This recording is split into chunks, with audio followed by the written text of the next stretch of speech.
and it's my great pleasure to welcome everyone today to Visual and Textual Dialogues in Colonial Mexico and Europe, the Florentine Codex. I'm especially pleased to see so many of you here today. When I became director of the Center Clark almost 4 years ago, one of my hopes was that we would be able to expand the Center Clark programming to include colonial Latin America. But in fact, a director can only do so much. And our research vitality really depends on the strength of the local community of scholars and students in the field. So I would say that by any measure, really, events like this one, under the capable direction of Professors Kevin Terraciano and Jeanette Peterson, are proof of just how lively this field is at the UC, in the UCLA area, in the LA area and beyond. I'm also delighted to be collaborating on this program with the Getty. I know the organizers have specific thank yous, but I just want to say how gratifying it is to partner with other organizations in furthering our joint research missions. Finally, I just wanted to say quickly that this is the first in a series of conferences that we will be holding unusually on campus over the next year. As many of you know, the Clark Library just closed for our seismic retrofit and renovation projects, which are programmed to take about 14 months. However, all of the center's regular programming, conferences, lectures, working groups, chamber music, and theatrical performances will take place on campus while the Clark is closed. So do watch this space. I'll just mention quickly a couple of things coming up. The third in our core program conferences this year, in a few weeks. Also, Chalk Rep is going to be doing a staged reading of Lope de Vega's play, Women and Servants, on April 29th. And on June 6th, on campus, Playwrights Arena will bring us the third Golden Tongues Festival. So it's going to be a lively spring, to say the least. So without further ado, I'm going to turn things over to Jeanette Peterson so that she can introduce the program. Thank you all for being here.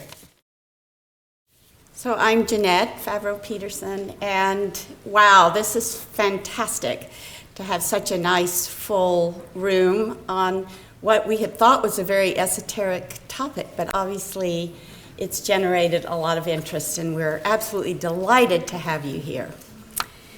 I would like to thank, before I do anything else, the staff of the Center for the 17th and 18th Century Studies, who have been diligent, efficient, patient, diplomatic, with two very absent-minded professors. And so Kathy Sanchez, Jeanette Lavar, and Eric Bowman, are you here? Would you raise your hands? Is Eric here? And we'd like to thank you very much.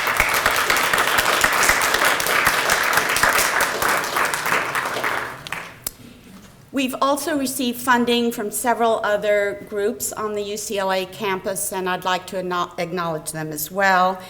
The UCLA Center for Medieval and Renaissance Studies, the Center for Mexican Studies, and the Latin American Institute. And as Barbara mentioned, we will be holding the second day of this conference at the Getty Center tomorrow, so we hope you will all attend that tomorrow's session as well. And it's in the museum auditorium. Although long an object of study, the Florentine Codex still has much to reveal. Since the late 19th century, successive waves of studies by the most notable Latin American scholars and Nahuatlatos have laid an impressive foundation. Although we only have time to acknowledge a few of the important publications in the last decades, these include the anthology co-edited by Clor de Alva Nicholson and Quiñones Kieber, and others in the 1980s. To celebrate 500 years since Bernardino de Sahagún's birth in 1499, Miguel León Portilla and Fritz Schwaller have each edited a significant collection of essays. Most recently, in an anthology edited by Gerhard Wolff and Joseph Connors, Diana Magaloni Kerpel has contributed a groundbreaking study of the Florentine as a material object. It is interesting that so many are anthologies, just as the Sahaguntine scholars that have gathered for this conference come from several fields of study. Unraveling the complexities of the Florentine Codex, it seems, demands a multi-layered, multifaceted, interdisciplinary approach. Here I want to just acknowledge three scholars who could not be with us, although they were invited. Miguel Leon Portilla, one of the pioneers as a Nahuatlato and in the Florentine Codex. Giovanna Rao, who is curator at the Laurentian, where the Florentine is housed, could not make it, and Alessandra Russo also could not join us. When Kevin and I began planning this conference 2 years ago, our intent was to stimulate a critical examination of the Florentine's three texts. That is, the two columns in Nahuatl and Spanish languages, as well as its images. Let me clarify that by applying the word text, entre comillas, to imagery should always be qualified, as we recognize that pictures represent a distinct sign system requiring different interpretative strategies and provoking unique responses. By attending to the interface of these three texts, our hope is to advance a deeper understanding of the relationship of the friar to his team of indigenous scribes and artists, the sources at their disposal, and the transformative nature of the cross-cultural interchange that is so patently obvious on the folios of the Codex. That the Florentine is multi-voiced has been well established, but less explored are the contributions and aims of its authors and the overlapping epistemologies and agendas that surface as a result. Questions that we hope will be generated and addressed, if not fully answered, revolve around the complex processes of translation. Translation always involves movement. It promotes the changes that occur when objects, texts, and images move through time, space, and the human mediator. In the Florentine, there are many types and nodes of translation, evident in the transmission of knowledge from orality to recorded alphabetized speech, from indigenous type scroll or lienzo to book form, from Nahua speaker to bilingual scribe, from graphic model to handcrafted illumination. In the course of translation, displacements occur as expressive modalities are reconfigured and recontextualized and thus acquire new signification. The Florentine images can be particularly quixotic. While their artistic models are often appropriate and therefore we presume intentional, at other times they appear to be untethered from their sources, or they are selected off the rack, so to speak, as fragments of larger iconographic programs that, when reassembled, serve purposes that do not immediately reveal their logic. Especially with visual homologies between imagistic forms, we need to be attentive to their potential for disjunction of meaning, as George Kubler reminded us so many years ago. In short, the imprecise exercise of translation across cultural differences requires intricate decoding. This process, the push-pull so apparent in the Florentine, has been given a variety of names over time. Bicultural, bivisual, the product of two cognitive systems, between two worlds, Indo-Cristiano, or Cristiano Indígena. We may wish to rethink the utility of these binaries in Sahagún's Florentine, a work where their conceptual and representational boundaries between systems of knowledge are so interlocked that it is often difficult to tease out where one begins and the other leaves off. No complete system is pristinely represented. Rather, epistemologies overlap and collapse into one another. Our hope is that in the course of this conference, we may move one step further in deconstructing the three texts of this masterful document, without, of course, presuming any degree of completeness. Thank you.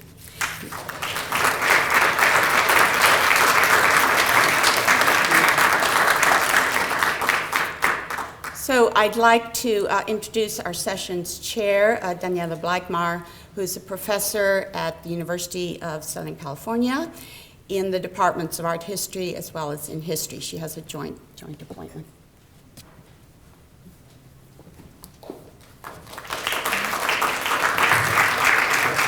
Wow, now I'm going to start expecting people to clap every time I just stand up in front of them.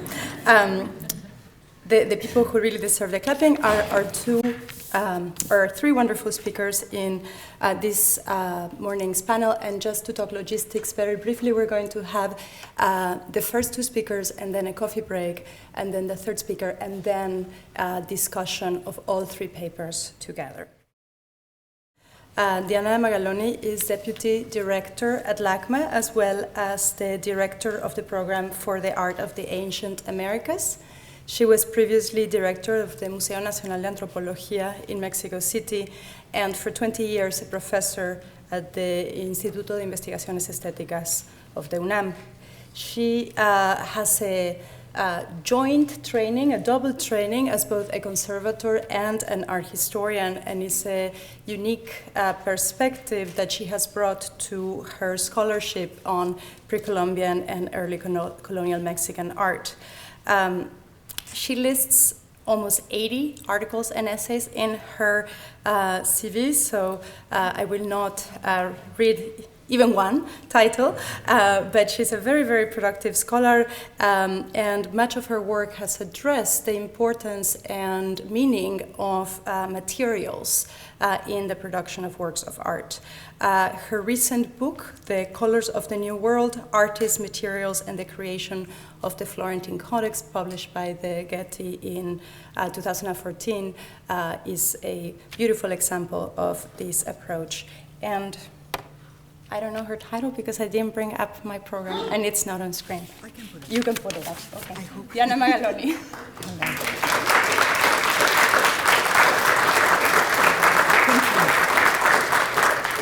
I'll try to find out what to do here.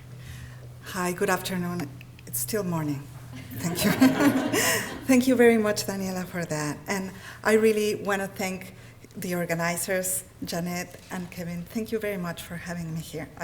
Let me just try to find out what to do here. So I need glasses to see. Must be this. Okay. Okay. Let me. So I usually speak out of my heart when I talk, but this is all new, and I'm gonna read. And I'm sorry, I'm not a very, very good reader in English, neither in Spanish.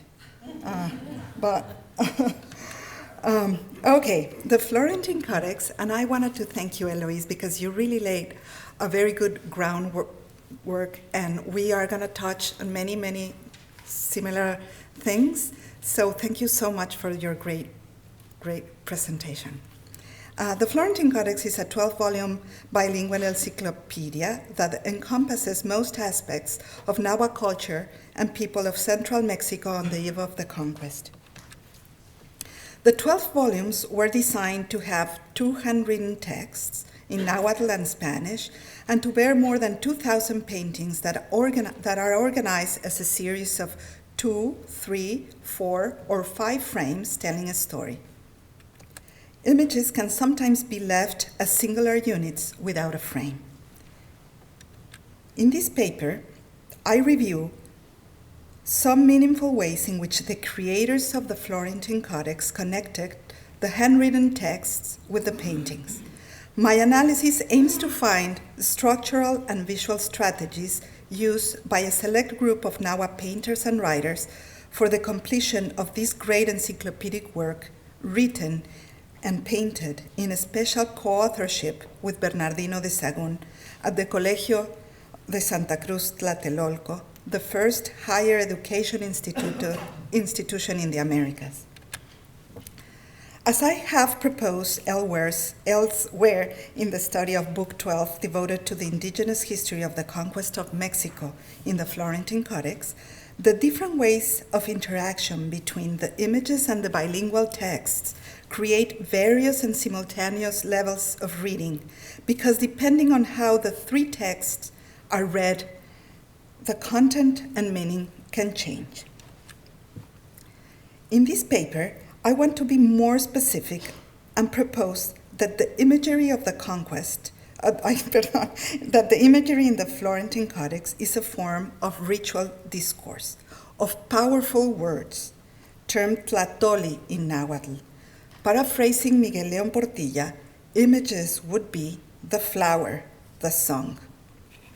To understand this concept, I refer to the images as an unfolding, in the same sense used by Pedro Pitarch to study the shamanic chants and prayers of the Celtal of the Altos de Chiapas. Pitarch proposes that the action of pronouncing the songs can be imagined as an unfolding, like when flowers open, the words from the other side come folded, inverted, in a wrapper. The songs unfold them. That is, following Pitarch, I propose to consider images as an unfolding in this world of beings and power relations that are established in the other world, the ever-present time of myth, as Lopez Austin would call it, where creation, according to the indigenous traditions, occur. Would be like this. In this sense, images would be the reflection of a complex and long-standing Nahuatl oral and painting traditions that is still present in some Mesoamerican indigenous ritual practices. Due to the breadth of the work, which is composed of 12 copious volumes dealing with different topics, in this essay, I make general observations regarding the way images and texts work together in the first two books, which deal with the world of gods, rituals, and festivities or ceremonies, as we have seen. Book I of the Gods. Book I of the Florentine Codex begins with 6 folios in which the paintings cover the entire surface. Each folio is divided into 4 rectangles that are occupied by the image of a particular deity. This presentation is of Mesoamerican origin. In the section 20 deities and 80 days from Codex Borgia, the same strategy is used. The only difference is that the outline in Codex Borgia is red, while in the Florentine Codex it's black. This seemingly simple difference in color can have some significance. In the study of the pigments used in the Florentine Codex, the team of Italian scientists led by Dr. Piero Baglioni and myself identified that these lines were made with a charcoal-based black ink, the same that is used to paint the outline of all the figures and to write the glosses, or the text, inside the rectangles, like it is shown here. The images in Book I contain written texts or glosses in Nahuatl and Spanish that indicate 3 things: the original name of the god in Nahuatl, the name of a god from the Greek and the Roman classical past that could be associated with the Mesoamerican god, and finally, glosses that inform the reader what chapter in Book XII this specific deity relates to. The explanatory texts in the first chapter follow the format of the whole work, parallel columns in Nahuatl and Spanish. These texts were written with an iron gall ink, which is unique in color, dark brown, and in its material nature very different from the black cold pigment used in the glosses, the perimeter lines of the grid, and the outline of the figures. The difference in the material and the color of these two groups of written texts and drawing lines is a matter of importance. They establish a close relationship between the glosses, the images, and the rectangular containers, and seem to group them as belonging to the Mesoamerican world of imagery. The handwritten texts, on the other hand, are different in their materiality and belong to the world of European writing. The carbon black ink was known in the indigenous painting tradition, while the gall ink used in the written texts was European in origin and had never been used in the Americas before. What it is outstanding of these characteristics is that while they establish a clear distinction between the Mesoamerican and the European worlds and practices, the images and the alphabetic glosses are in fact a new bicultural concept. The script, written in black code inside the grid where the gods live, seem to have transformed writing into an image, a figure, for all of them are made with the same pigment, different from that used in the written texts. It is interesting to consider what has been described by Pitarch regarding the visibility of writing and what we think of as figuration. For the Celtal, writing comes from the other world, the world of the other, that can be the dead or any other powerful foreign being. To them, writing is an emblem of power. The spots on the jaguar's coats are, and on the skin of powerful snakes are considered a sort of text. Similarly, Europeans had writing. As Pitarch has noticed, in the indigenous world, it is always the powerful others who possess writing. Disease, Pitarch explains, is visualized as black and red spots, a powerful text, clearly in Tlapali. Thus, these old Mesoamerican gods in Book I of the Florentine Codex had acquired a newly discovered form of alphabetic writing. They place writing within the rectangular frames that contain the images of the gods use writing as a marking of power. The written explanatory texts in the following folios are different. They convey information and fulfill another purpose, to show rationality, logic, knowledge. They are sort of European in spirit, and thus were made with iron gall ink that most manuscripts in Europe were made with. There are other important characteristics in Book I that are worth mentioning. The gods are representing following ancient conventions. No, we were good here. Each figure lies in a particular rectangular space and it is represented by its profile. They all face the same direction. The effect is that, on the one hand, the figures do not engage in a visual dialogue and maintain their individuality. And on the other, this creates the visual effect of a procession, especially when two folios are placed next to one another and the 8 gods, now in a row, can be seen marching together. As we all know, processions play a relevant role in Mesoamerican iconography from the early times of Teotihuacan mural painting to the Mexica warriors of Templo Mayor. As it is clear when comparing the 6 folios of the Florentine Codex with the section 20 days and 80 deities of the Codex Borgia, the rectangles conceptually form the symbolic space in which each god inhabits. The shape of the spaces enclosing the deities in each codex is reiterating the shape of the pages of the books themselves, rectangular for the Florentine Codex, square for the Borgia. These spaces contain and define the gods, as much as the books contain and define the images inhabited in its surface, as can be seen in the representation of Codex Feher-Beri-Mayer and Codex Mendoza. Also, the surface of the earth, with its shape, contain as a mappa mundi of time and space what lives in its surface. So there we have a relationship that it's also Mesoamerican in the sheer format of the book.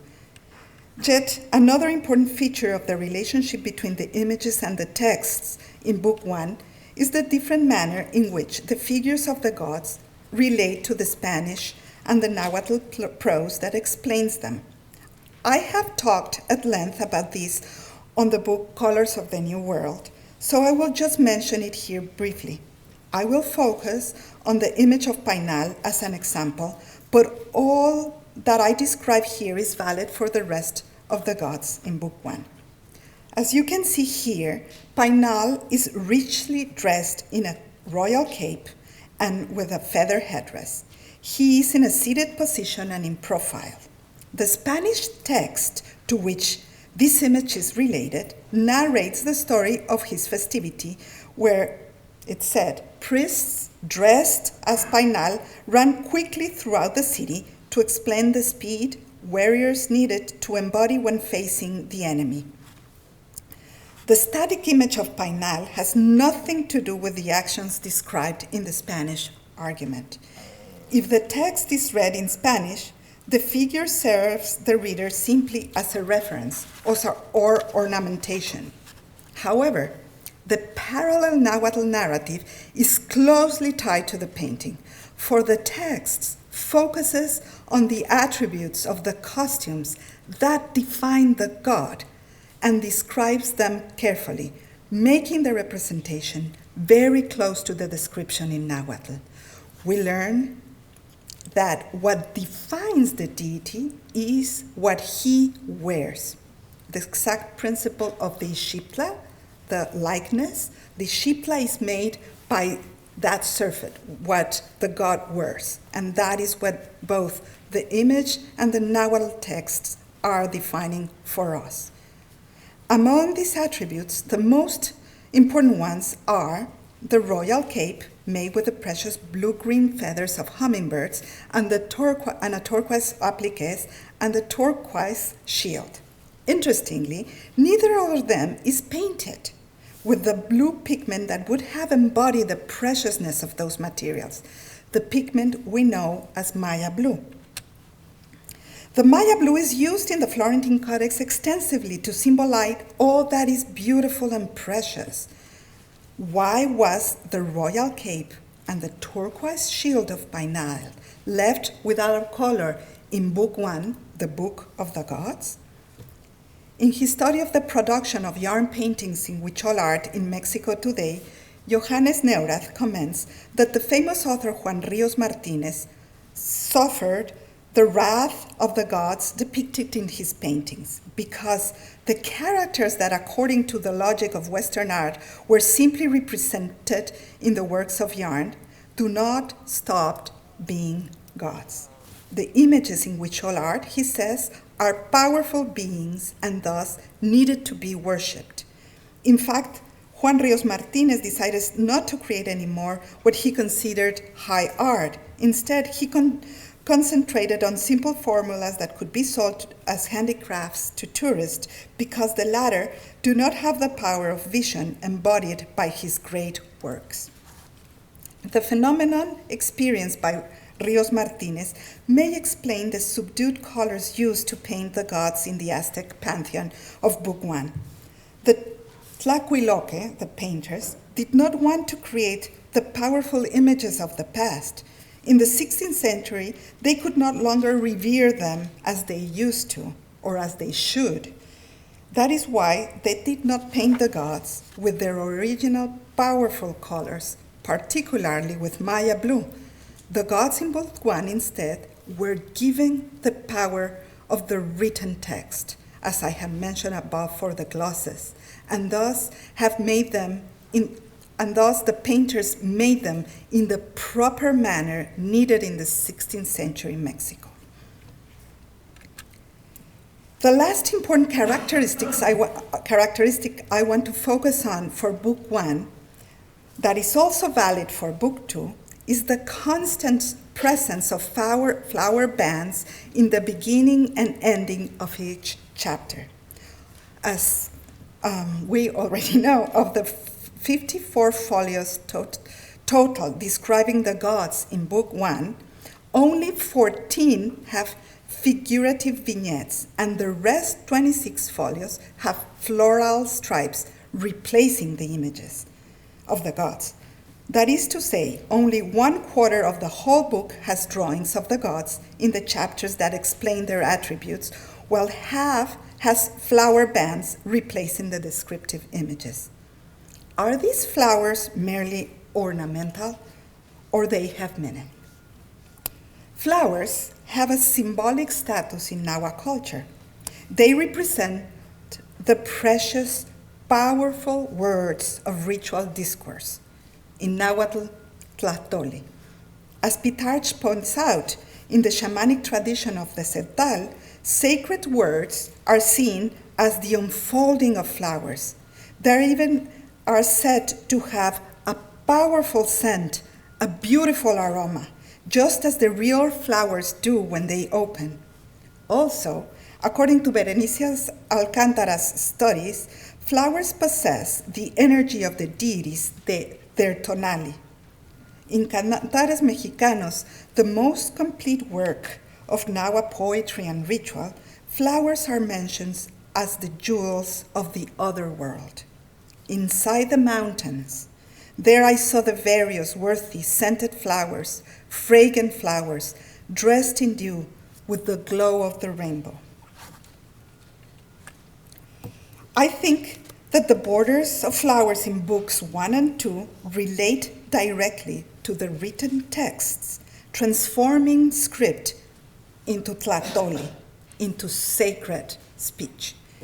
Just as the glosses in the figures of the gods, written with charcoal ink, are equated to an image by the power of their sheer form and materiality, in the same manner that the Celtales interpret the jaguar spots as a powerful script, these flower borders at the beginning and ending of the chapters serve to qualify metaphorically the handwritten texts in Nahuatl and Spanish as the creative, powerful, and precious words of ritual speech, transforming the script also into an image.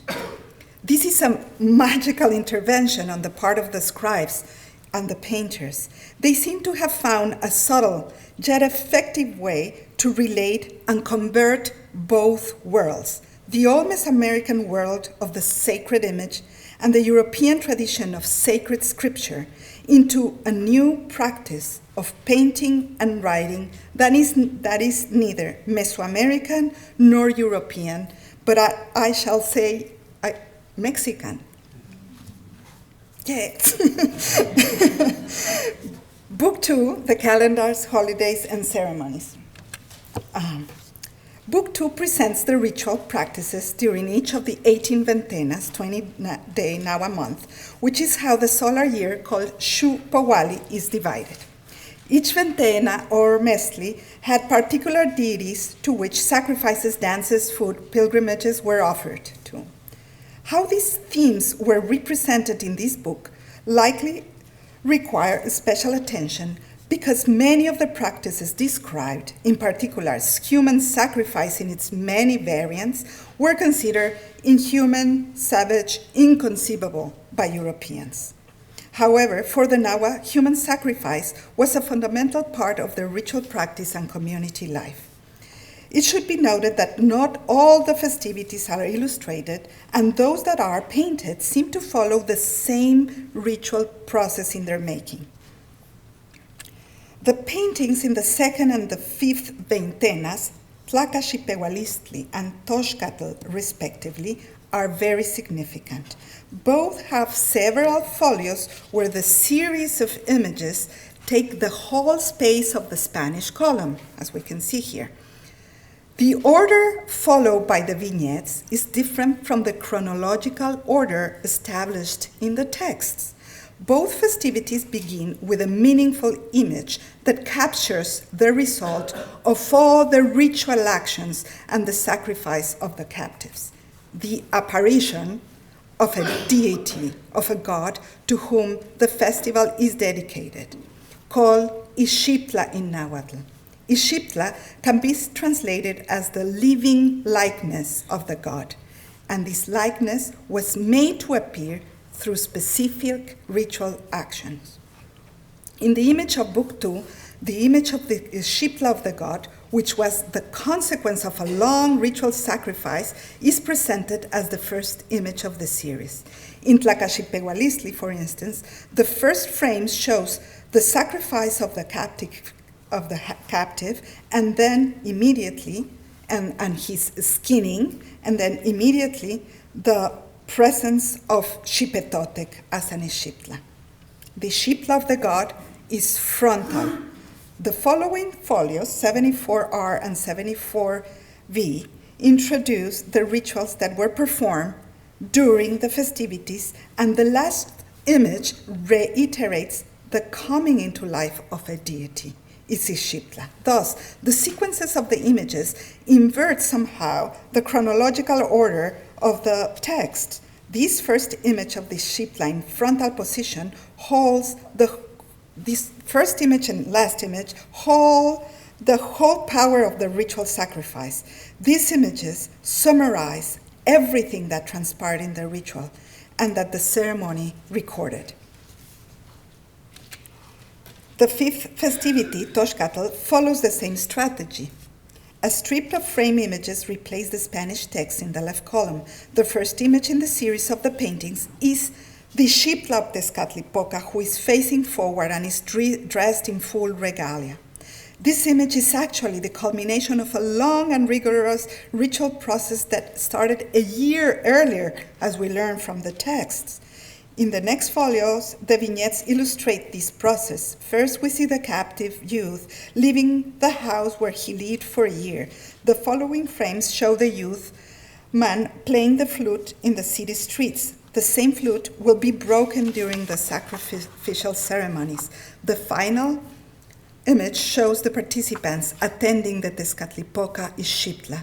In both instances, the images serve both to serve two different purposes: to present the powerful Ixiptla of the god and to illustrate and explain the ritual.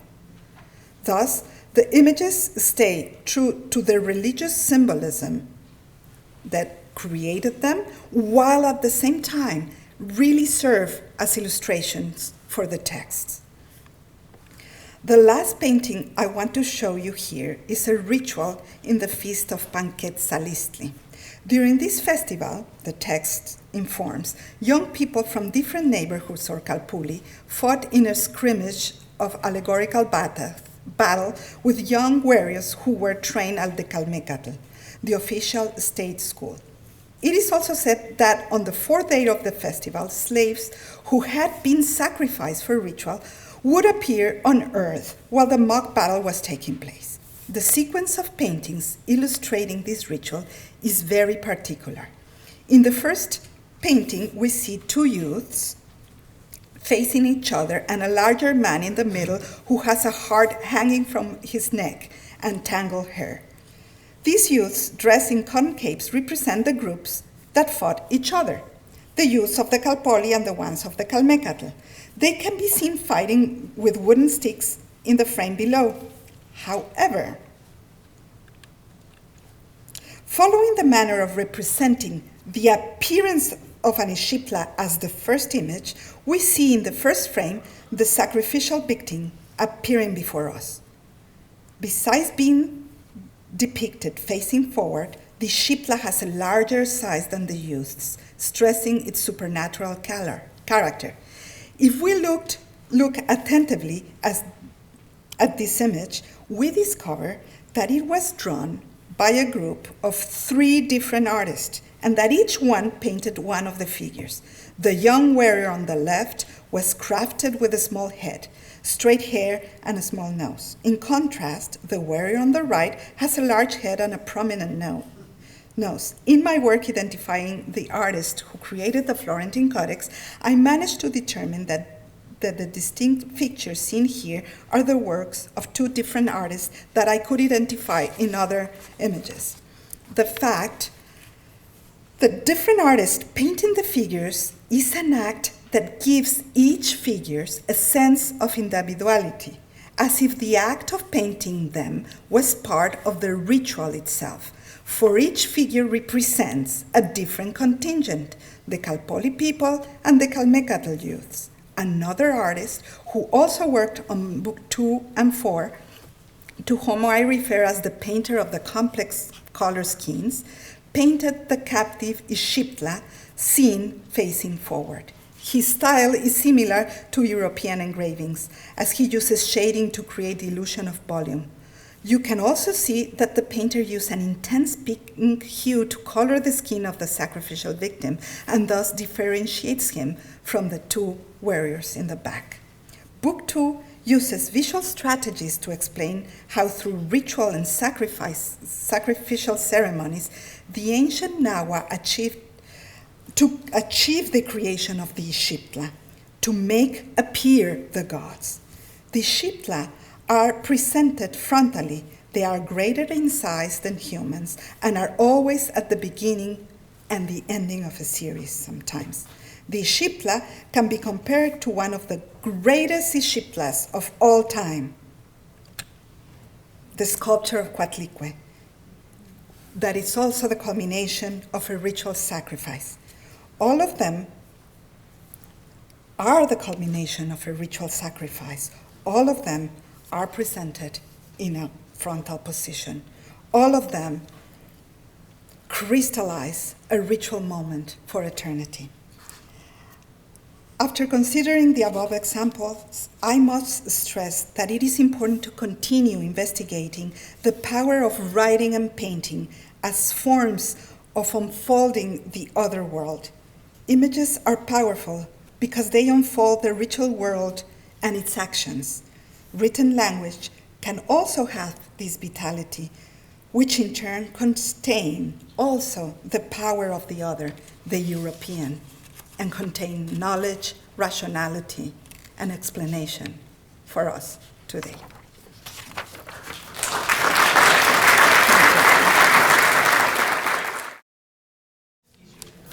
Well, we're going to welcome the last speaker for this session, and after his paper, I will ask all 3 speakers to come to the table for general discussion. It is my great pleasure to introduce one of the, not only a speaker, but one of the organizers of the conference and a dear and esteemed colleague, Kevin Terraciano, who is professor of history at UCLA, as well as the director of UCLA's Latin American Institute. Kevin specializes in early Latin American history, especially Mexico, and the indigenous cultures and languages of central and southern Mexico, Nahuatl, Mixtec, Zapotec, in the colonial period. He's the author of the book The Mixtecs of Colonial Oaxaca, which has recently been translated into Spanish by the Fondo de Cultura Económica, among many other books and research articles. Kevin has won several prizes and awards for his research and writing, as well as for his teaching and graduate mentoring. And this is someone whose full vita has as extensive, as many pages about his teaching and advising as about his own work. This is a strength of Kevin's it, and is one that we can see by his students here at UCLA. And this year, he is on sabbatical leave at the Getty Research Institute, where he is currently on multiple projects, including 2 books on memories and representations of the conquest of Mexico, as well as a book on the Codex Sierra Tezupan, and one co-authored on the Casa de la Casica in Tepozcolula. And he's also editing a book on Zapotec language writings from Colonial Oaxaca. His presentation today is reading between the lines of Book 12. Kevin Terraciano.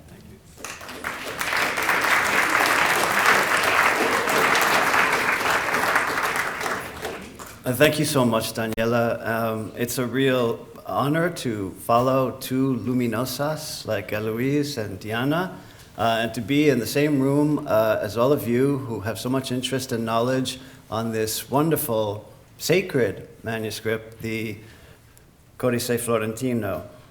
The 12th and final book of the Codex treats the Spanish-led war on Mexico Tenochtitlan in 41 chapters. This essay expands on the idea of the manuscript as 3 texts in one, and my interest in examining differences between the 2 alphabetic texts and the images. The 3 texts, Nahua, Spanish, and pictorial, were produced by different men at various stages in the evolution of the work, begun in the 1550s and completed in 1579. This presentation examines various aspects of the images. Now, I didn't set out to do that. I set out to compare the Spanish and the Nahuatl language texts. I came up with a lot of differences. I had to reduce the differences to top 10 differences in terms of what the significance of those differences were. But then in the end, I realized there are no images in my presentation. And there's so many art historians in the audience here, they're going to be disappointed. So I put that paper aside for another time, and I'd like to focus more on the images here. The Tlacuiloque constructed their images, of course, for Nahuas and Spaniards, mixing styles, models, and references from both cultures throughout the manuscript, and often in the same frame. They also created new ways to communicate information in a bounded space. The artists, of course, did not simply illustrate the book. They used a variety of old and new techniques to complement and supplement information presented in the Nahuatl language text, which was written about 2 decades earlier, around 1555. Sometimes their images contradict the alphabetic text or present information not found in the Spanish or Nahuatl columns. I had the title Reading Between the Lines from my other paper, but I stuck with it because I like the idea of looking for or discovering a meaning that is hidden or implied rather than explicitly stated. And here I will read between the lines by analyzing selected images located not only between the lines of Nahuatl and Spanish alphabetic text, but also between the solid lines that frame nearly all the images. Of course, meaning that is unapparent to us today may have been obvious to the Tlacuilo and to one, at least, of his intended audiences. I thank Arthur Anderson, Charles Dibble, and James Lockhart for making this study possible by transcribing and translating the Nahuatl text of Book 12 into English. In their focus on the Nahuatl, however, Anderson and Dibble did not include the Spanish in their 1975 publication and placed numbered black and white line drawings of 161 illustrations based on Paso y Troncoso's color reproductions, together in the middle of the book with brief descriptive captions. And in 1993, James Lockhart published transcriptions and translations of both the Nahuatl and the Spanish texts. He also used Paso y Troncoso's reproductions, also black and white. And although each numbered illustration is placed next to the alphabetic text in the chapter to which it corresponds, his volume does not attempt to replicate the original positioning of the illustrations in the columns of the book. But Lockhart anticipated that the illustrations would reward intensive study and hoped that his volume would make it easier for others to analyze them. It's true that his work has made mine much easier, and for this reason I dedicate this paper to him. More than a decade after Lockhart's contribution, Magaloni Kerpel, may I call you Diana, wrote an outstanding dissertation on the images of Book XII, which went beyond previous studies in its analysis of the Nahua and European influences on the Tlacuilo who produced the manuscript. She followed with several excellent articles and a book on the topic, and I hope to contribute to this discussion that Diana has begun, focusing on certain conventions employed by the Tlacuilo who contributed to the manuscript, how they innovated in relating an extended narrative, and how the images might be considered a third text. Jeanette Peterson was among the first scholars to analyze some of the iconographic conventions that reflect a deeply rooted Mesoamerican pictorial tradition of writing. For example, the artist used speech scrolls and hand gestures to indicate conversation. They drew footprints to depict travel from one place to another, and they represented water in the traditional manner. In Book XII, the artist used many place glyphs to refer to toponyms,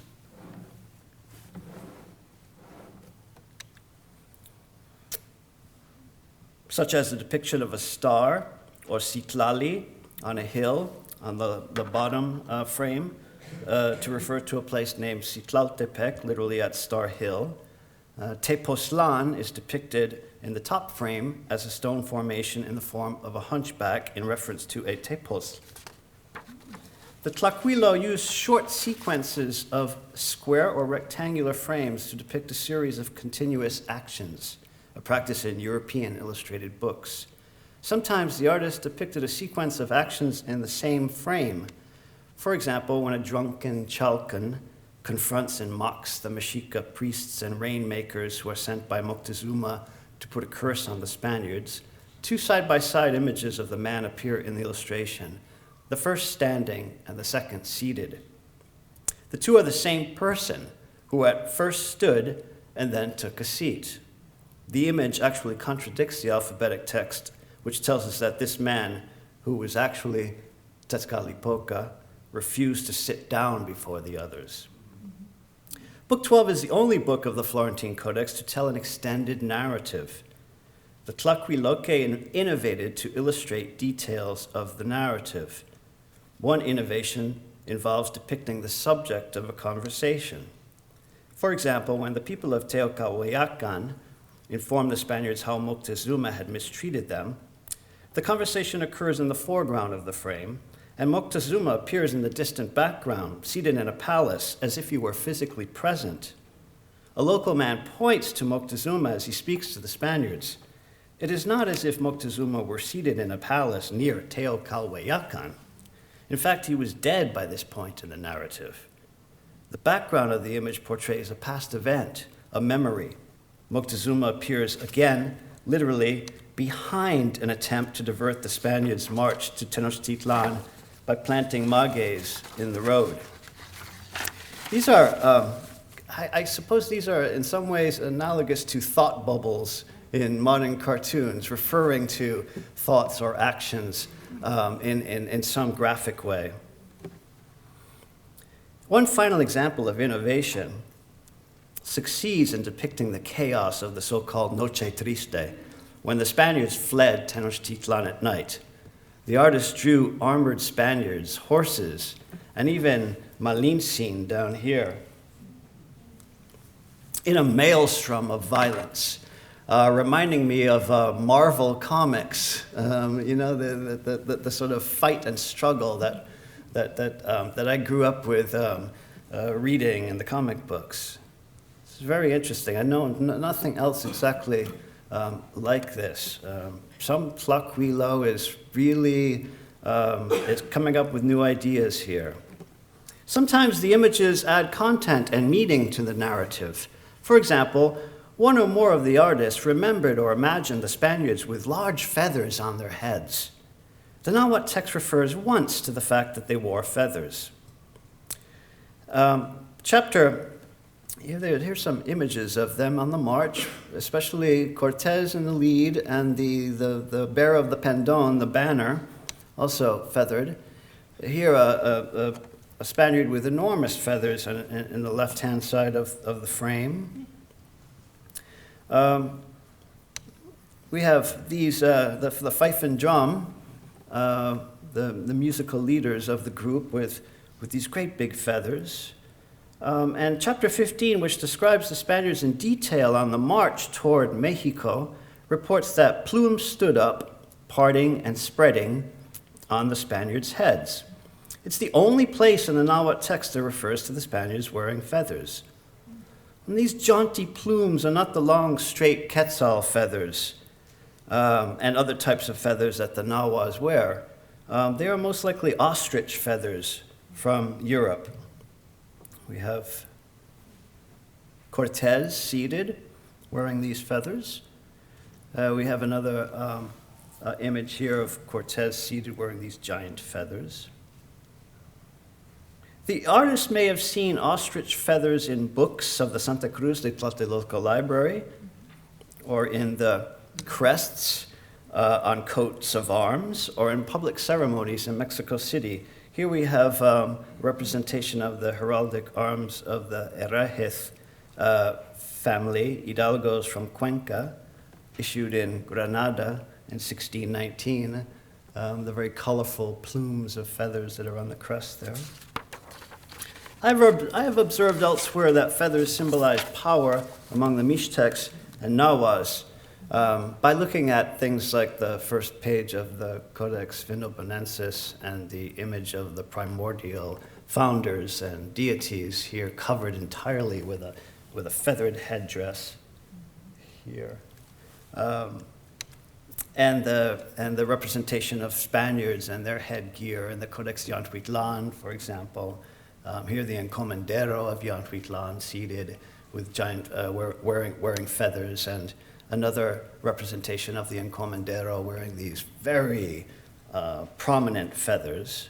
And of course, Jill First and Alessandro Russo have reached a similar conclusion for the Nahuas, linking feathers and precious stones to the Nahua concept of the tonali.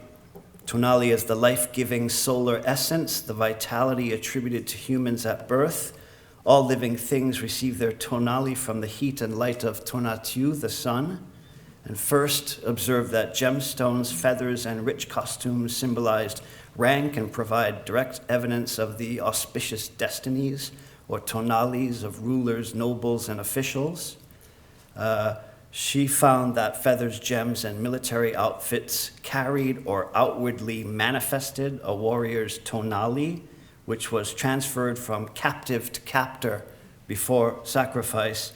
And Russo elaborated on the connection between feathers, tonali, and Mexica rituals of sacrifice. Most recently, in the most extensive treatment of the topic to date, Alison Kaplan, in her magnificent MA thesis, directed by Elizabeth Boone, has fleshed out the linguistic and aesthetic associations between tonali and feathers in gold as shimmering, luminous media. Book 12 contains two important sections that refer to feathers in detail. The first is in chapter 4, when Cortez receives gifts from Moctezuma. The Mexica ambassadors present Cortez with the regalia of 4 deities, each consistent of many feathers. The appurtenances of Quetzalcoatl, for example, include a Quetzal feather head fan, a shield with Quetzal feathers, a Quetzal feather band, a mirror with Quetzal feathers. And the second set of regalia, that of Tezcatlipoca, the same, a feathered headpiece, jacket with feathers, Tlaloc, a heron feathered headdress full of Quetzal feathers, entirely of Quetzal feathers, the text tells us. The fourth, a different appearance of Quetzalcoatl, a jaguar skin headdress covered with pheasant feathers, and so forth and so on. These were the things, then, called God's appurtenances, the text concludes. This chapter is one of the few parts of Book 12 in which the Spanish text is longer than the Nahuatl, adding detail that does not exist in the Nahuatl text, as if Sahagún used material that he had collected elsewhere without altering the Nahuatl text's emphasis on feathers. In chapter 5, the messengers dress up Cortez in the first outfit and lay the other 3 before him. Cortez appears to wear some of the items in the corresponding image, But note that he continues to wear a European-style cap and ostrich feathers, not the Quetzal feather headdress associated with Quetzalcoatl, despite the fact that the Nahuatl text states they put on him the turquoise serpent mask attached to the Quetzal feather head fan, to which were fixed, from which hung the green stone serpent earplugs. In Book 12, Spaniards frequently receive Quetzal feathers as a form of tribute, but they wear only their own ostrich feathers. The people of Teocalhueyacan, for example, offer bundles of Quetzal feathers to Cortez, here in the foreground, who is seated holding a lance, wearing these plumes of great big ostrich feathers on his head. Now, it is likely that Cortez did wear feathers in his cap when he arrived in Mexico. Bernal Diaz del Castillo remarked that Cortez began to wear a penacho de plumas and other signs of distinction after he was chosen by the governor of Cuba to lead an expedition to the mainland. And other 16th century sources, such as Duran's illustrated Historia de las Indias, depict Cortez wearing feathers. Here's one depiction of Cortez.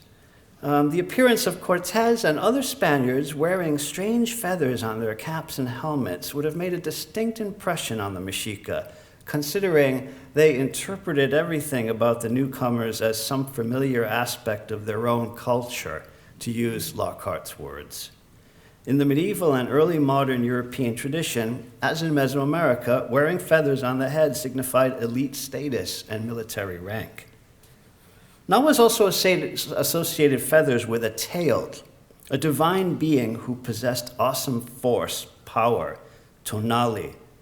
Nearly all of the Teteo, the plural of Teotl, in Book I of the Florentine Codex wear prominent feather headdresses and possess all sorts of feather appurtenances, as we have seen in the first two presentations.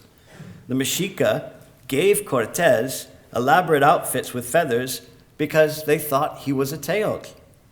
Book 12 clearly states that the Mexica greeted him as a Teotl and attempted to dress him accordingly, presenting alternatives for the specific Teotl that he would impersonate, or rather embody, as an Ixipla, as a living likeness of the Teotl, according to Diana's definition. Dressing in clothing associated with a Teotl, assuming the attributes and tonality of a Teotl, was obviously an important aspect of the Nahua belief system. And there are several unambiguous references to Cortez and other Spaniards as a Teotl or sacred being in Book 12. Cortez is called the Teotl, the captain, and our Lord, the Teotl, and Spaniards in general as the Teteo, the Spaniards, 17 times in the course of Book 12. And it is true that many of the references occur in the first part of the book, reflecting how the Mexica may have thought of the newcomers initially, but there are ample references later in the narrative as well, including two of the last 3 chapters, several references. It is difficult to believe that men who remembered the conquest invented or imagined such specific references. The Nahua authors use the same term for gods to whom sacrificial victims were offered during the war, their former gods, in Teohuancatka, suggesting that they no longer believed in those gods or that it was no longer acceptable to speak of them in the present tense. The term is also attested in other contemporary native language sources such as the Anales de Tlatelolco and the list of rulers of Tlatelolco. The latter narrative refers to Cortez and the King of Spain as Teotl and the Spaniards as Teteo 13 times. The repeated use in multiple texts of Teotl to refer to Spaniards raises an obvious question about the meaning of the term Teotl. And of course, we have debated this and continue to talk about it.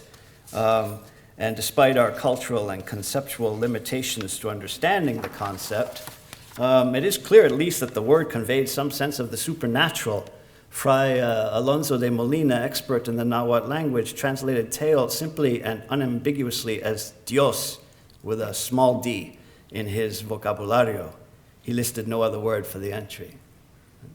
Another detailed description of feathers in Book 12 appears in chapter 19 when the Mexica create an image of Huitzilopochtli made of amaranth dough for the Toxcal feast.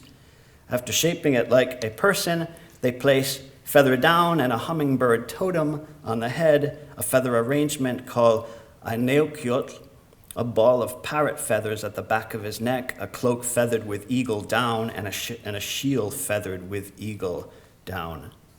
Huitzilopochtli, of course, was associated with the sun, Tonatiuh. According to Duran, Huitzilopochtli was El Numen Solar. Nahua rulers also wore many different types of brightly colored feathers. References in Book VIII of the Florentine Codex in reference to rulers abound with feathers, especially when they were dancing. Chapter 9 talks about how rulers wore feathers, especially when they were dancing, and especially when they went to war. In chapter 12, on what rulers wore when they went to war, is full of feathers. The red spoonbill feathers, the quetzal, the blue cotinga, the parrot, the troupial, the heron, adorn the ruler's headdress, shirt, skirt, shield, crest-like devices, banners, etc. The most spectacular device is, of course, the golden disc that features a circle of quetzal feathers in the middle. This brief chapter 12 mentions feathers 64 times in reference to different articles of clothing and accoutrements associated with outfits that the ruler could wear when he went to war.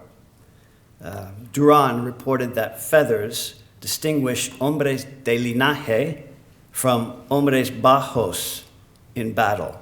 Accomplished warriors from the hereditary nobility wore feathers from head to foot, whereas commoners who had distinguished themselves in battle wore animal skins. And of course, there are many images of feathered warriors in Book 12 and other sources, and I won't show any right now just to move along.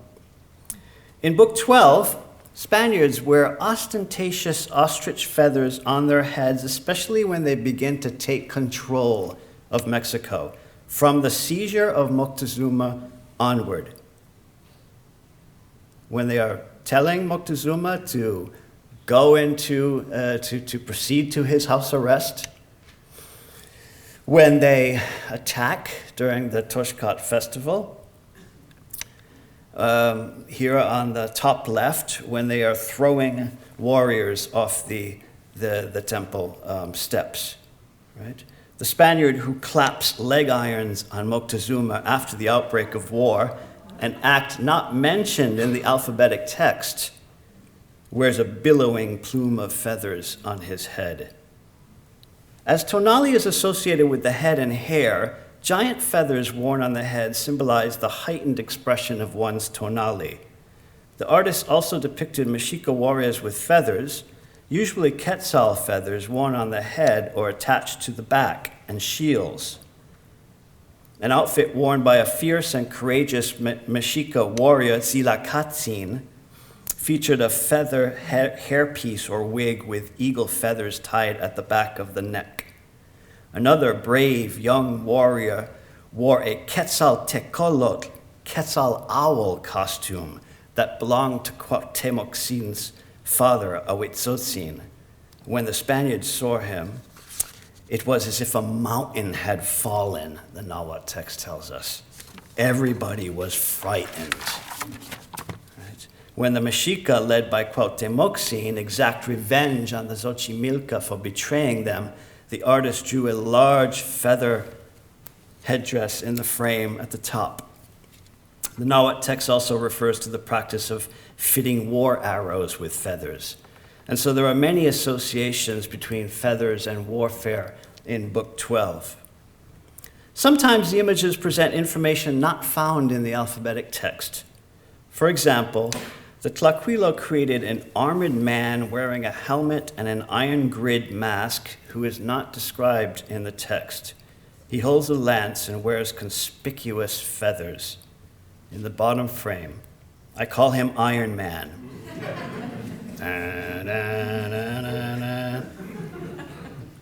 Iron Man makes his first appearance escorting Moctezuma to his house arrest.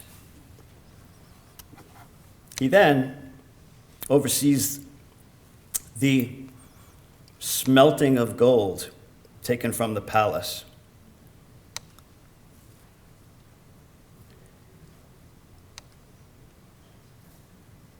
Iron Man orders Mexica lords to celebrate the Toshkat festival and then plays a role in the massacre.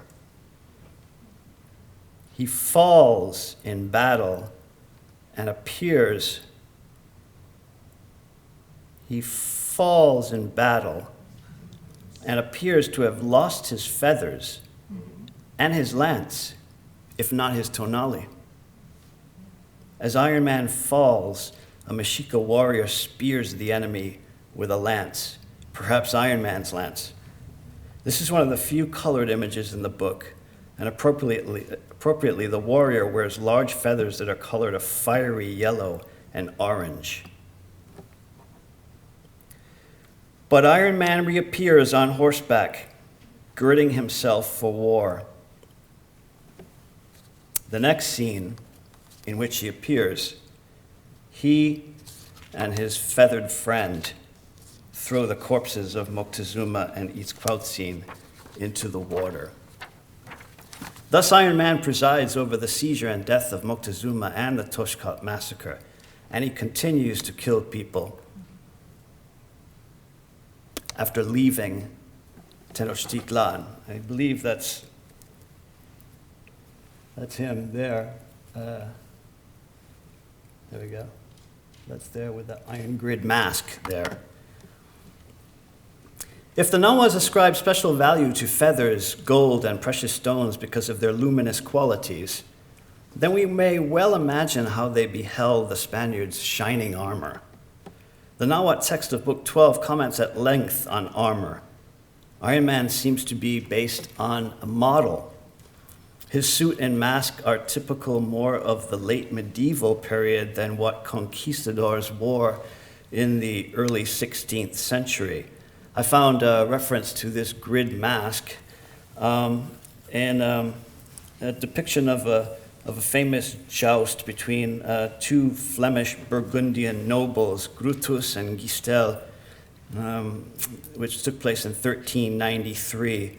This was in King René's tournament book by René d'Anjou, and it was commissioned in the 1460s, right? So Iron Man might refer to a particular Spaniard, or he may simply personify the dark, steely side of the conquistadors. Since there are never two Iron Man characters in the same frame, it is possible that he represents an individual. The alphabetic text does not refer to this character. But Iron Man is most prominent when Cortez leaves for the coast to intercept Narvaez, when he leaves Alvarado in charge. Perhaps he represents Pedro de Alvarado. Most accounts attribute the violence of the Toshkat massacre to Alvarado. And if feathers represent tonali, let us recall that Alvarado was called Tonatiuh by the Mexica because of his red hair. The Nahuatl text introduces a striking phrase soon after Iron Man's first appearance in reference to the fear and chaos that prevailed among the Mexica. Once it became clear that the Spaniards had looted the palace complex and had arrested Moctezuma. The phrase is this: "It was as though a beast were loose, as though it were the deep of night." Iron Man personifies that beast, the dark deep of night. He is the only person whose face is covered, concealed by a twisted mask. He is an evil, faceless, feathered warrior who is implicated in the Toshkat massacre and the assassination of Moctezuma. In reference to the massacre, the Nahuatl text employs a form of the word poyot, treachery, or something evil, to modify the verb kill. This episode receives little attention on the Spanish side of Book XII. Dozens of lines of graphic Nahuatl text detailing the ceremony and subsequent violence are untranslated. The Nahua writers used poyot in reference to the unprovoked massacre in Cholula as well. I have saved one feather image for the end. Chapter 19 relates how Pedro de Alvarado ordered the Mexica to hold the Toshkat ceremony. Actually, the Nahuatl text says that the Spaniards ordered them to hold the ceremony. The Spanish text says that Pedro de Alvarado did. The Spaniard wears large feathers in his hat and holds a lance, and his speech is feathered. What does the feathered speech scroll signify? First concluded that tonali was detectable in the breath, and that words and breath were nearly the same. Thus, a speech scroll represented the heat of one's breath, as well as the words one speaks. Indeed, the scroll resembles a little flame, and heat is the essential quality of tonali. Both breath and speech are powerful forces. Perhaps the feather signifies the Spaniard's words had powerful, violent consequences. He seems to order the three Mexica men to do something, and they appear to respond to his words. In the following frame, Moctezuma instructs people to organize the Toshkat celebration, flanked ominously by Iron Man and another armed Spaniard. So Book 12 presents the Toshkat massacre as the principal cause of the war, a symbol for the whole conquest, as Diana called it. The Nahua text makes it very clear that the Spaniards ordered the Mexica to celebrate the feast day, contradicting Spanish histories that claim the Mexica requested permission from Alvarado to hold the ceremony as a pretext for rebellion. The feathered speech scroll indicates that it was the Spaniards who had violent intentions. The massacre was so treacherous that a depiction of the event is the first image in chapter 1 of Book 12, right below the title of the book itself, even though the actual event does not occur until chapter 20, in the very middle of the book.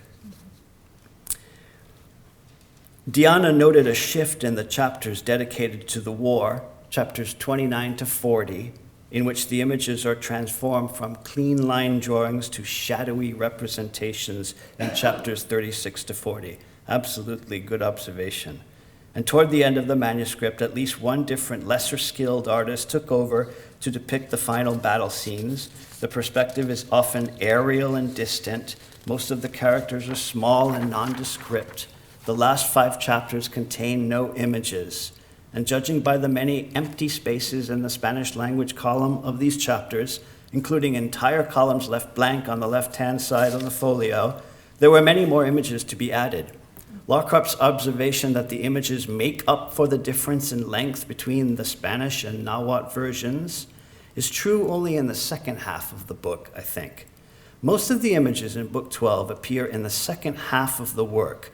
108 of the 160 images in chapters 1 to 36 are in the last 18 chapters, especially from the Toshkat massacre onward. And as I said, many blank spaces in the last 5 chapters indicate that many more were to be added. Sahagún and his team seem to have run out of time, under pressure to complete the manuscript and send it to Madrid in response to the king's decree of 1577. Perhaps there was little need to draw anything after sketching one of the 3 final illustrations in chapter 36, the burning of the main temple of Tlatelolco, where the Mexica had made their last stand. The image of a burning, broken temple was a traditional Nahua convention of depicting defeat, as in the first part of the Codex Mendoza. Here we have many depictions of defeated places in the Codex, including the same temple of Tlatelolco when the Tenochca defeated Moquihuish. This bird's eye view of the burning temple, which recalls the omen in chapter 1 and Moctezuma's vision in chapter 13, says it all. The images examined in Book 12 show that the semantic range of the pictorial iconographic system could be more expansive than the phonetic alphabetic writing, an observation made by many scholars who have challenged the notion of the supremacy of alphabetic writing over other graphic traditions. Elizabeth Boone has made this point most convincingly in many of her writings. Diana was among the first to observe that the images in Book 12 have a visual structure that works independently from the text. Each of the illustrations, she concludes, is both a vignette and a self-contained text. And Ellen Baird advanced the same idea in her essay in the excellent volume Sahagún at 500. Today I present additional evidence that the images function as a third text.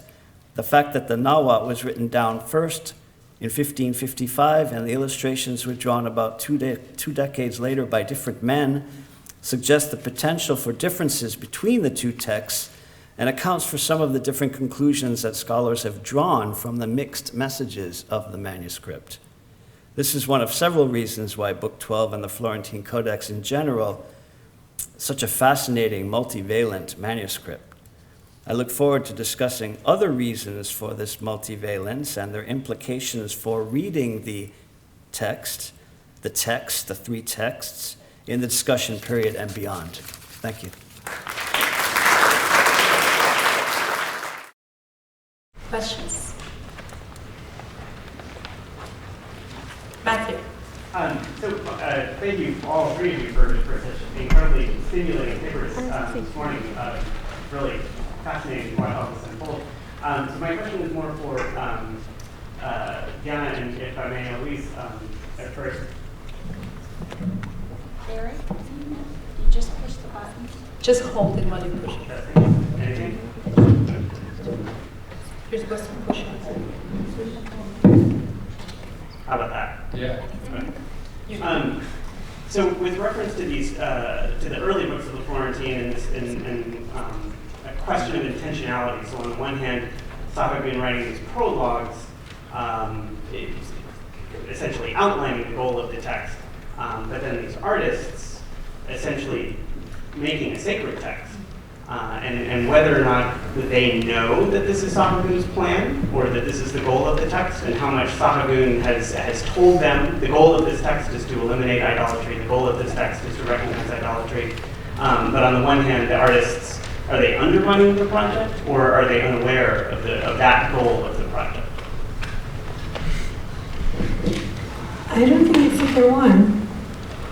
It wasn't part of his intention to go by the prologues. It wasn't part of his intention.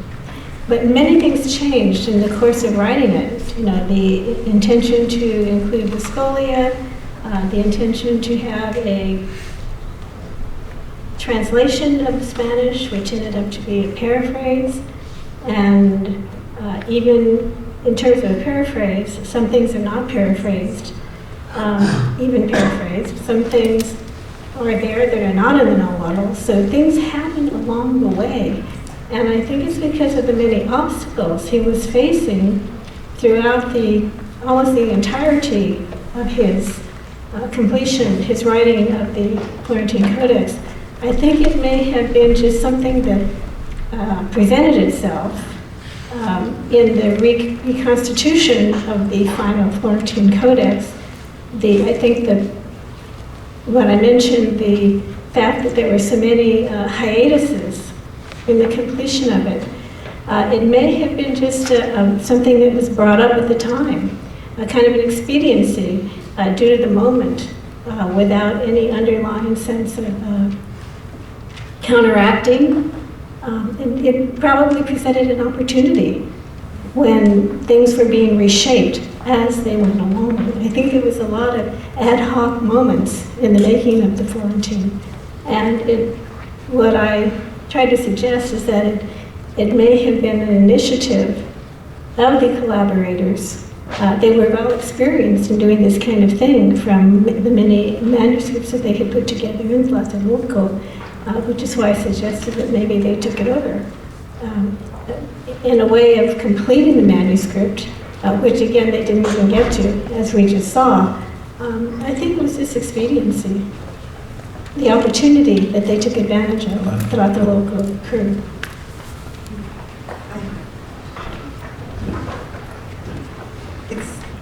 I think it is like the 1 million question. I totally agree with Eloise. I mean, the making of what we know, the manuscript as we know it today, has such a long span in years. So I'm just going to talk about the material evidences that the manuscript we know today as the Florentine Codex might have in terms of your question. So it was, the Nahuatl was written before the Spanish. That is for certain. The Nahuatl column what we know is it is pasado a limpio of the 1569 Florentine Historia General written in Nahuatl that the Franciscans had kept, and that, thanks to Sequera, was like Sahagún had all those documents to pasarlos a limpio. So what they got in 1575 is the money to buy the paper. The Nahuas contributed with their own work, with the inks and the colors, and they were set to make a new document of the Nahuatl, then translated into Spanish. He even says there were two scribes that were writing in Spanish, and that is what we know. And so when you see the pages and the spaces left for the images, of course they were planned. You even can see the traces of graphite to have the two columns organized and the spaces for the images. That was a plan. But what happened in 75, and I think this context is really important to take into account, is that central Mexico was struck with the epidemics that killed 90% of the indigenous population. I mean, that is a number that is just mind-blowing. So we just have to place ourselves in El Colegio Santa Cruz, Tlatelolco, with these new, you have the papers, you have the pigments, you have the Tlacuilos that are there, you have Sahagún. Sahagún, by that time, there's one signature of Sahagún in the Florentine Codex, and I mean, he cannot hold a pen. His hand is trembling. So he's very old. He has worked at least 20 years to make that happen. He, on the one hand, deeply loves and understands this culture, and more than the culture, the people that he's working with. And on the other hand, there is these as you said with the plumes, they would be wearing plumes, these painters. These people were wise men, important men, that not only knew their own tradition, but the new European tradition. So you have to think that they are making a decision to include what they think represents them, because they don't know what will happen after that. So they are inscribing their whole history in that text. So I don't have the answer, but those are, at least as I read them, the facts that you can then start to move around to have more or less an answer, because it's impossible. So that's. I agree. Just to my own 2 cents is I'm reminded of what Pablo Escalante said of the artists and the Tlacuilo, the writers as mediators, cultural mediators, who by necessity will be forced to compromise, to make compromises. And the same can be said for Sahagún. He was a mediator as well, very sympathetic to Nahua culture, and must have, throughout the whole project, must have been conflicted in so many ways, because he cared deeply about the people. He even was concerned about their elimination, their extinction. He wrote up at one point, and he could see with his own eyes people dropping, and he himself fell victim to smallpox and almost died. So this is what a time! All of these contingencies and these cultural contingencies meant that the product is very complex, involving many people over a long period of time. I had a question here. I can use my big voice. Yes, that's perfect. Thank you. Sorry. Yeah, well, part of the old job. Diana, I was very much taken with the idea of Xochitl converting itself into Tlacuilo, and also the idea that by not completely executing the representation of the god, they were withholding it. And when you look at the ceremonials, so many of them consist of images of the gods, which then are the teishipla, either a person or a statue. So there's something about the execution of the image of the god which gives it power and force. And so by choosing to not complete it, it becomes representational, but not the god. And then, on the Christian tradition, there is the notion that the gospel needs to be proclaimed. Reading the gospel doesn't count for anything. It has to be said out loud, because that brings God here. It actually brings God into the meeting. Very similarly to what the idea of the Tlacuilo and the shochi that you're talking about. So, just a couple of ideas. It's super good. I mean, I just erased yesterday for time, and because I thought it was too extreme to say Tlacuilo had the same sense of the verb as in Christian terms. But I totally agree with you. And what I see interesting here is that we think of writing and scripture as something material like this, and as painting also, but completely different.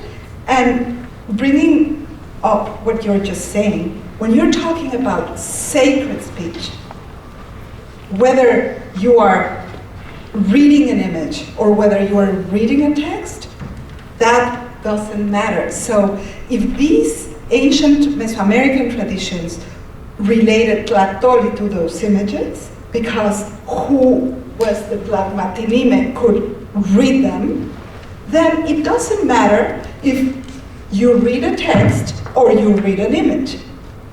That is what I wanted to say there, that they really, if we relate both texts and images, some of them at least, to this tradition of Tlacuilo in the Florentine Codex, we're looking at the birth of this new 16th century Nahua tradition which merged image and text, thanks to that old Mesoamerican concept, but also Christian, as you're saying, of the verb, the Tlacuilo, that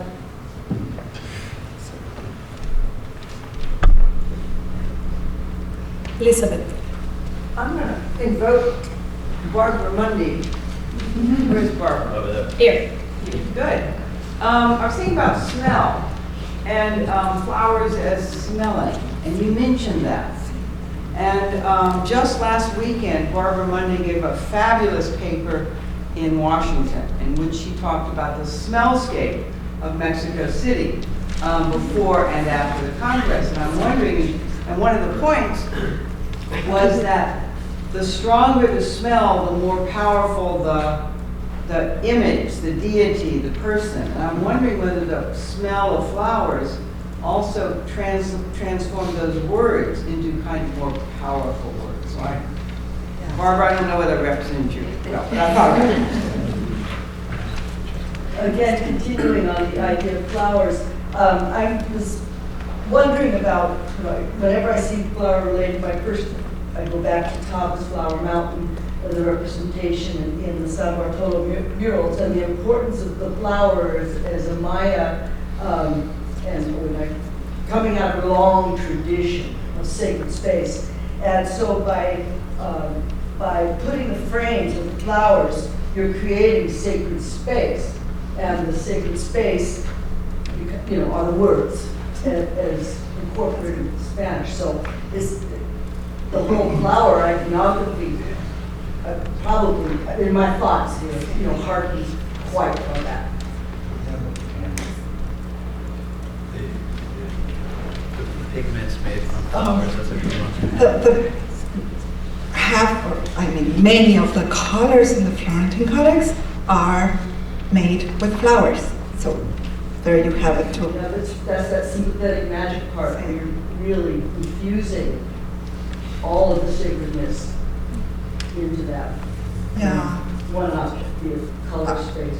I like very much what Elizabeth brought up about the smell of flowers.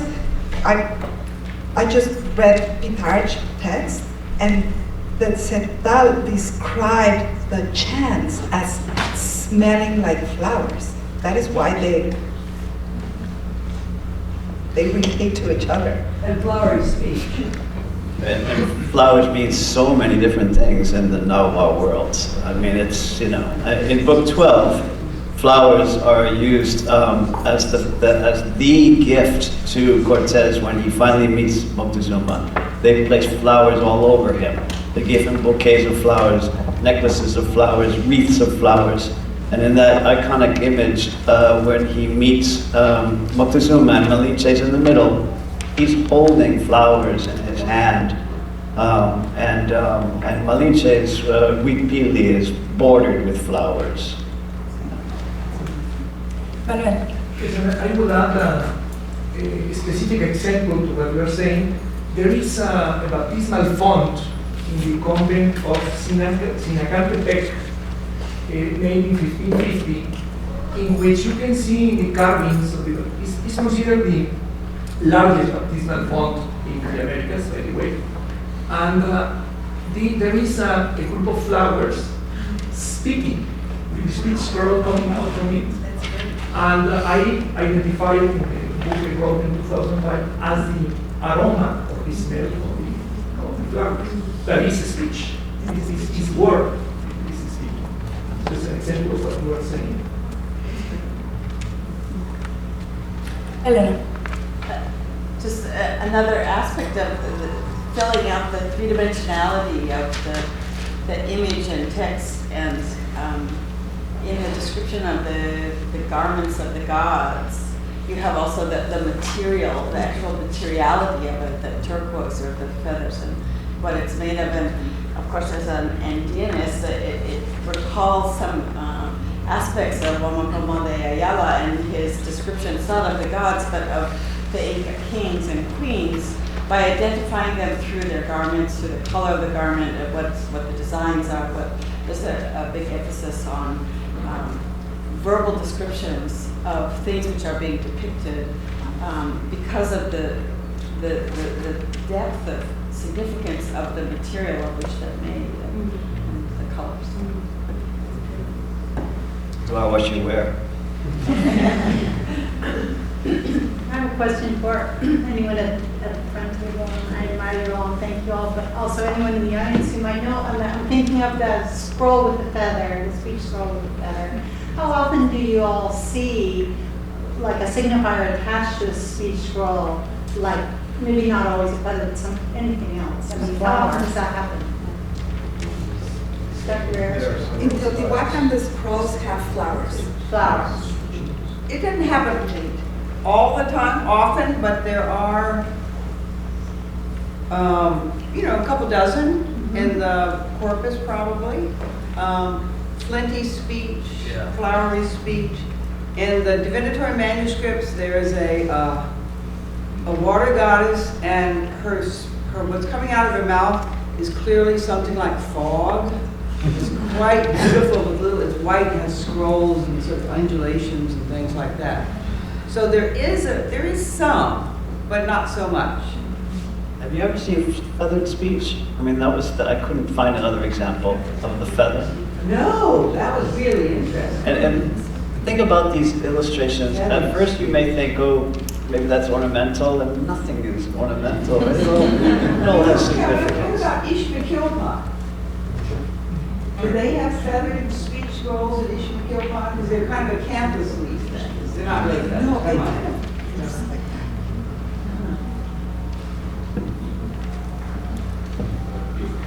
The speech scrolls at Tecamachalco on the side of the jaguar and the eagle, aren't those floriated? I seem to remember. The last question goes to Pablo.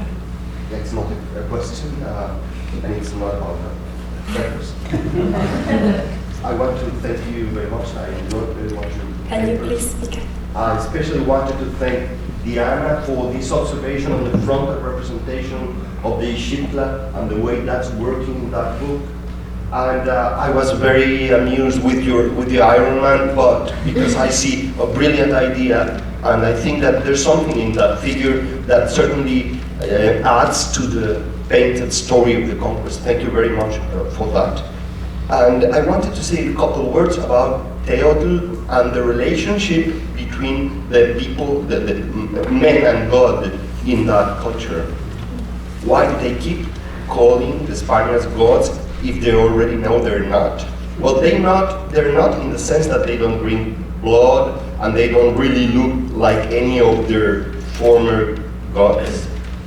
But I think that we should consider the fact that the relationship between men and gods in that culture is different to the one, at least the one that we have from the Gospels. Like we prefer this God. We're supposed to think of God as someone good and positive, and we're supposed to be respectful, and we're supposed to be like venerate and be respectful. But the relation between Mesoamerican people and the sacred includes anger, fear, insult. God can be insulted. You can fight him or her. And there are examples of this rough and even relations where there's anger and there's insult to the gods. So Spaniards are not gods in the one sense that Moctezuma perhaps thought for a few minutes, but they are strong. They do have this strength, like the thunder, that is no doubt that the strength is there, the force is there, whether we don't like it, and it's destructive, but it's still something to be called the Deo. It still has that. It's interesting to see that in the case of Pedro de Alvarado, they suddenly called him Tonatiuh, and then they called him Tonatiuh, which means that he is to be exalted as the god, but then insulted as the homosexual Tonatiuh.